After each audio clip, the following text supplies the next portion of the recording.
Here's what's on the Jeffrey Epstein list that the Trump DOJ has now released.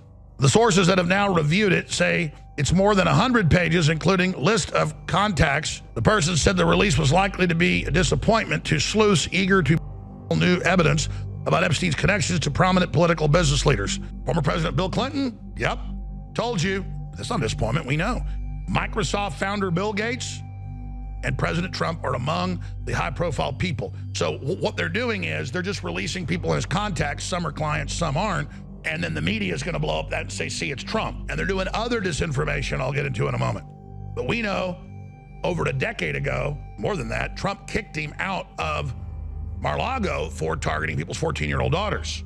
That was in the news, was it 15 years ago? The Attorney General, Pam Bondi, just revealed what our FBI whistleblower, who we had on yesterday, exposed in the last 5 days,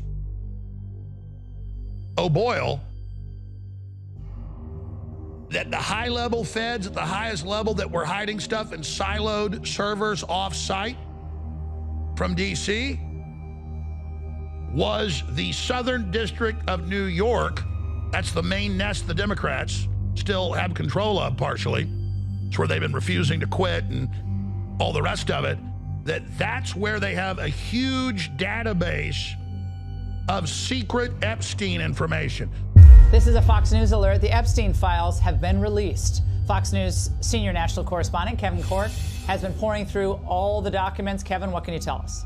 Evening, Laura. I don't want to oversell this because I don't think there's a whole lot to sell, at least so far. We'll probably learn a lot more tomorrow morning by that 8 a.m. deadline that the AG has given the FBI in New York to turn over everything in their possession. But let me back up for just a second. The Attorney General, you recall last night, called it breaking news. She promised that we would get the Epstein files today, and while that turned out technically to be true, what we've seen so far, critics have argued tonight, really hasn't lived up to the dramatic billing. Now, we began the day with somewhat high expectation, having seen some influencers with so-called Epstein file folders. But that began to fizzle just a bit because we really didn't get a lot of new information. So once we saw that, we wondered, what about the Attorney General's? Was she holding back? Well, she actually wrote a letter, Laura, to the FBI Director, Kash Patel, suggesting that the FBI's New York office, which collected material from the SDNY, that's the Southern District of New York, it seemed to be, for lack of a better description, stonewalling, holding back key materials. Now, the FBI director, obviously concerned about this, went on X, and Director Patel wrote a fairly lengthy post in it. He said there'll be no cover-ups and no missing documents and no stone left unturned. And anyone from the prior or current Bureau who undermines this will be swiftly pursued. He went on to say if there are gaps, we will find them. If records have been hidden, we will uncover them, and we will bring everything we find to the DOJ to be fully assessed and transparently disseminated to the American people as it should be. Our national security mission is equally as important. Anyone that wishes to do harm to our way of life and our citizens here or abroad will face the full wrath of the Department of Justice and the Federal Bureau of Investigation. And if you seek to hide in any corner of this country or any corner of this planet, we will put on the world's largest manhunt, and we will find you, and we will decide your end state, not you. We will uphold the Constitution. We will uphold ourselves to the Constitution. President Trump was the one who really broke the news with Virginia Roberts, who used to work for him. Her father worked for him directly, and she was taking care of the coats and so on at Mar-a-Lago. When it came to his attention through her father that Jeffrey Epstein was doing things that he shouldn't be doing with his daughter. Virginia subsequently married and became Virginia Giuffre, whom we all recognize from the court material, which was extensive. The real story doesn't really lie in, let's say, Biden's laptop, but it lies with Anthony Weiner's laptop, which the FBI has had. And there's the information which is really revealing about Prince Andrew and other royal princes, if you know what I mean. So the fact that the President of the United States is invited to meet with the King of England suddenly is very interesting in the context the Prime Minister is right there. And the discussion would be, of course, to make sure that British citizens of import are not mentioned in the disclosures. So I don't know how much time you can give to this, but in my opinion, these are very, very interesting times.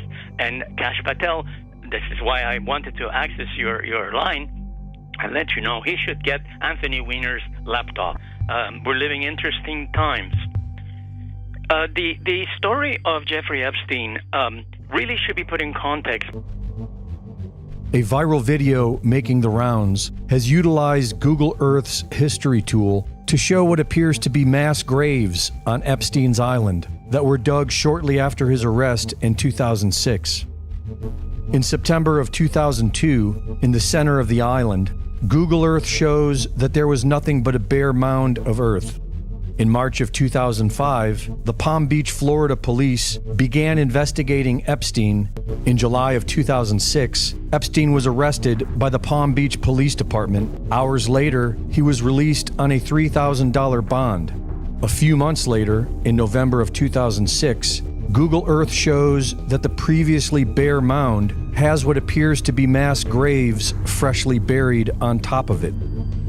During this time, Palm Beach County State Attorney Barry Christier is accused of giving Epstein special treatment, and the FBI begin an investigation. In 2007, federal prosecutors prepare an indictment against Epstein, which is held up in the courts for a year. In June of 2008, Epstein pleads guilty to one count. He is sentenced to 18 months in jail with a secret arrangement with the U.S. Attorney's Office to not be prosecuted for federal crimes. Epstein serves most of his sentence in a work release program that allows him to leave jail during the day. In July of 2009, Epstein is released from jail. 1 month later in August, Google Earth shows that what appeared to be mass graves on the mound have been covered over. In 2013, construction begins on the mound gravesite. By 2017, construction of what appears to be a tennis court is completed. Drone footage shows that the elevation in Google Earth is off. The newly built tennis court is on a flat plain surrounded by a dirt berm. By January of 2018, Google Earth shows that the tennis court has been raised and the earth beneath appears to have been excavated. In November of 2018, the Miami Herald begins publishing a series of articles about the Epstein case, which inspires public interest. In July of 2019, Epstein is charged. 1 month later, the FBI raid the island. During this time, Google Earth shows cloud cover obscuring the view of the mound. On August 10th of 2019, Epstein is reported to have committed in his New York City federal jail cell. The next available image is a month later, in September of 2019, and shows that the area on the mound is being used as a parking lot for commercial vehicles.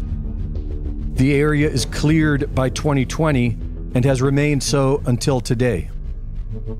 In a recent video, corporate media propagandist Megyn Kelly claims that we may be hearing from Jeffrey Epstein himself this year. We're not done with Jeffrey Epstein. I can tell you that for a fact. Can't tell you how I know, but I can tell you for a fact we're going to hear a lot more about Jeffrey Epstein in the coming year, and you may be even hearing from him directly. More on that as I'm allowed to tell you.